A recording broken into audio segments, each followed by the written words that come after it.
dapat mengidentifikasi kasus-kasus tersebut, apakah itu termasuk dilema etika atau rujukan moral?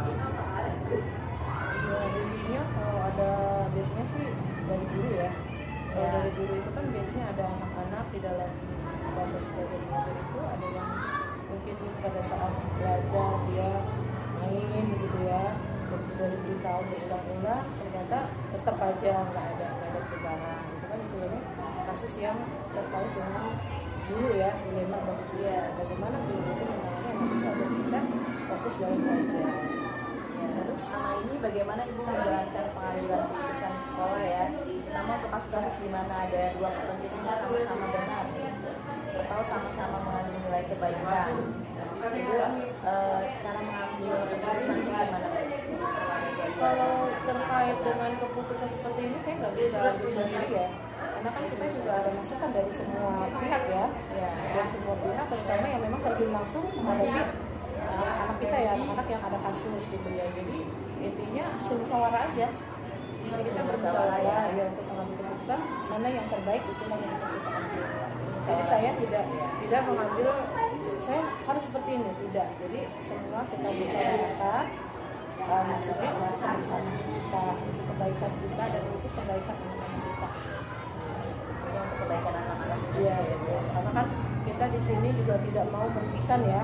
Kan anak itu dititipkan orang tua kepada kita untuk dididik, dibimbing ya, terkait dengan etikanya juga, terkait dengan pelajaran, kepintaran gitu ya.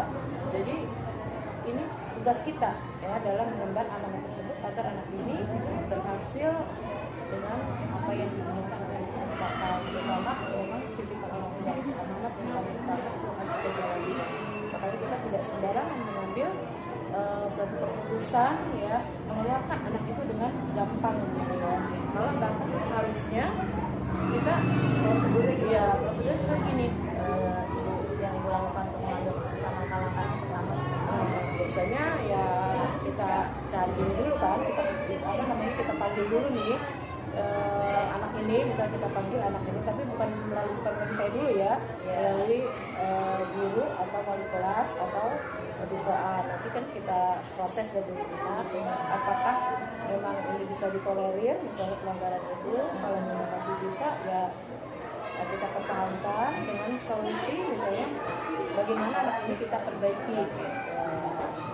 Kita ada alternatif solusi lain ya Bu ya. Iya, jadi nggak perlu diperbaiki, kasih bimbingan dulu. Karena kita juga kan kalau mempelajari anak itu nggak langsung aja kita pelajari, bisa dari yang mudah, misalnya nanti ke tingkat yang sedang, nanti ke tingkat yang paling berat. Jadi nggak langsung kita tangani anak ini dengan sesuatu yang memang keras gitu. Kita dari hal kita ya. Nah, selama Ibu mengambil keputusan ya Bu ya, hal apa saja yang merupakan tantangan dalam pengambilan keputusan? Biasanya sih kalau kasus ini tantangannya apa ya, misalnya dari orang tua ya, biasanya orang tua ya. Kalau dari orang tua itu kan kadang kita sudah berusaha semaksimal mungkin mendidik anak ini menjadi baik, tapi kadang orang tua tidak mendukung dari apa yang kita inginkan. Misalnya ada orang tua yang misalnya anak itu kita cubit sedikit aja, orang tua kan protes ya. Anak ini kita keraskan sedikit aja, orang tua juga protes.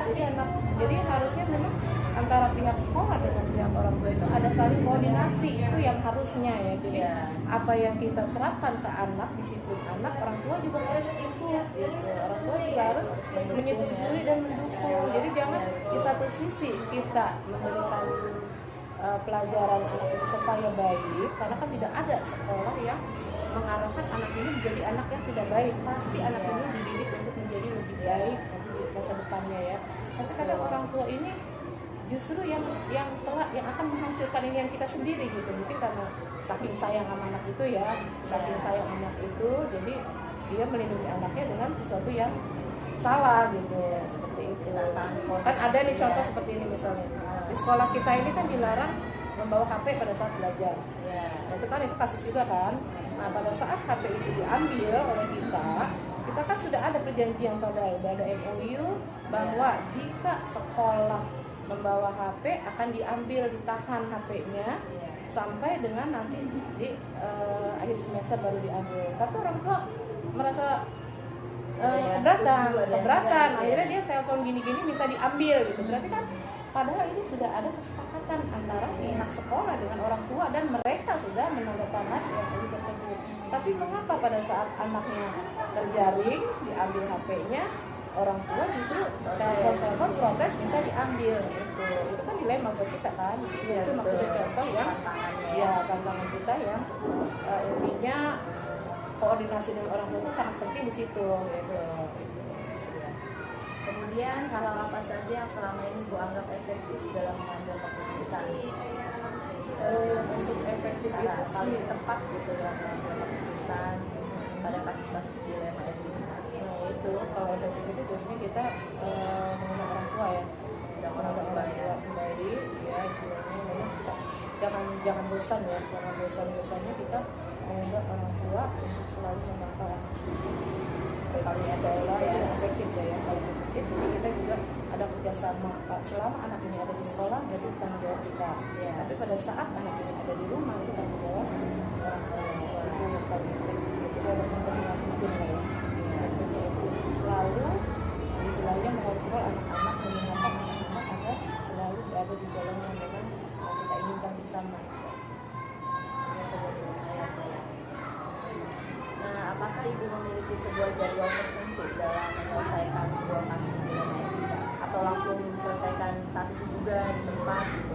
Atau Ibu ada jadwal untuk menyelesaikannya, tahapannya? Kalau untuk kasus saya rasa tidak ada jadwal ya, karena kan kalau di jadwal kita nggak tahu kasus ini kapan nih. Ya, Pada saat ada kasus itu kan nanti siapa dulu yang harus menangani ya, misalnya jangan sampai kasus ini berat kan, jadi ditangani dulu oleh, kalau misalnya kasus ini terhadap guru yang bersangkutan pada saat mengajar, berarti kan ditangani pada saat itu ya. Nah terus apa namanya, Kalau untuk menyelesaikannya ada jadwalnya nggak? kayaknya nggak ada, kita nggak ada jadwal, jadi pada hari itu ada kasus, hari itu kita selesaikan gitu.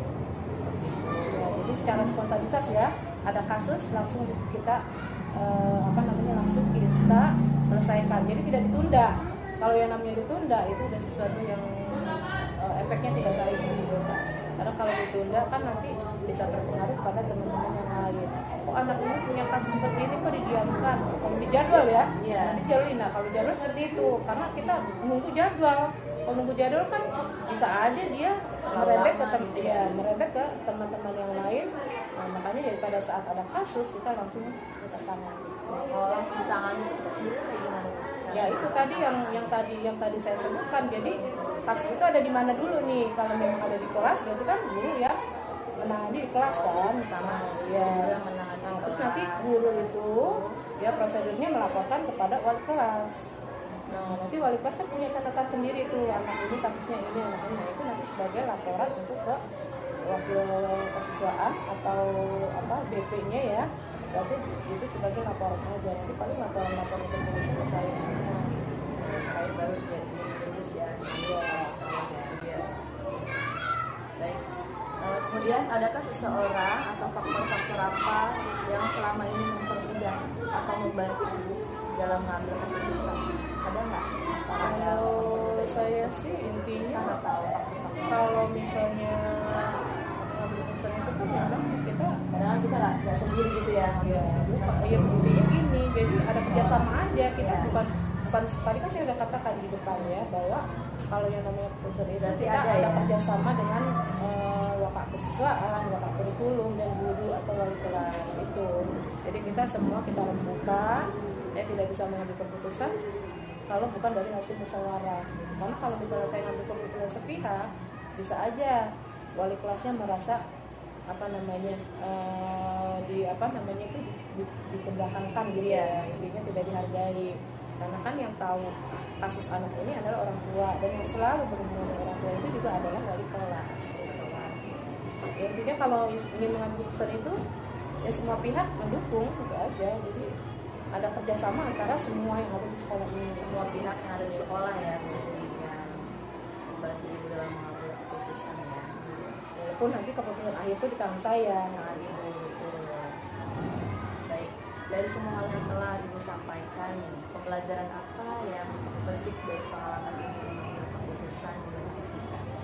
Ya, Keputusan ya. intinya kita akan merasa bangga ya, kita akan merasa bangga kalau anak ini bisa berubah ya, menjadi dari tidak baik menjadi lebih baik. Mungkin itu aja, jadi kebanggaan tersendiri bagi kita kalau kita bisa menyelesaikan permasalahan ya, dan anak ini memang ada perubahan, gitu aja. Intinya berpihak pada murid ya, Iya. itu lebih baik ya tentunya ya. Betul. Jadi intinya sebenarnya gini, kalau saya, prinsip saya itu di dalam suatu sekolah selama kepemimpinan saya, bukan hanya di sini ya, saya juga pernah menjabat kepala sekolah di SMA itu, jadi sekolah saya jadikan bengkel gitu. Jadi anak yang bermasalah kan banyaknya anak-anak Iya. dikeluarkan dari sekolah-sekolah yang bermasalah, itu saya tampung. Iya. Nah disitulah saya bentuk ya, saya bentuk di situ supaya anak ini menjadi lebih baik, karena kalau kita keluarkan kan kasihan masa depan Iya. mereka suram, dia juga akan menambah lagi beban masyarakat istilahnya kalau anak ini tidak dididik dengan baik. Itu kita seperti itu. Jadi sedapat mungkin sebenarnya saya tidak ingin mengeluarkan anak-anak yang nakal gitu ya, yang istilahnya tanda kutip menyimpang lah sedikit gitu ya. Justru saya tantangan buat kita untuk bagaimana anak ini kita bentuk menjadi anak yang Kita perbaiki ya, iya, itu kita bengkel bentuk ya, seperti bengkel. Jadi saya karena seperti sekolah juga kan merupakan institusi betul. moral ya. Jadi bukan hanya ilmu yang kita berikan ya ke mereka, tapi moralnya juga harus diluruskan, juga harus diajarkan. Baik, itu saja pertanyaan dari saya Ibu. Terima kasih atas waktunya. Sama-sama ya. Semoga sehat selalu. Amin. Iya.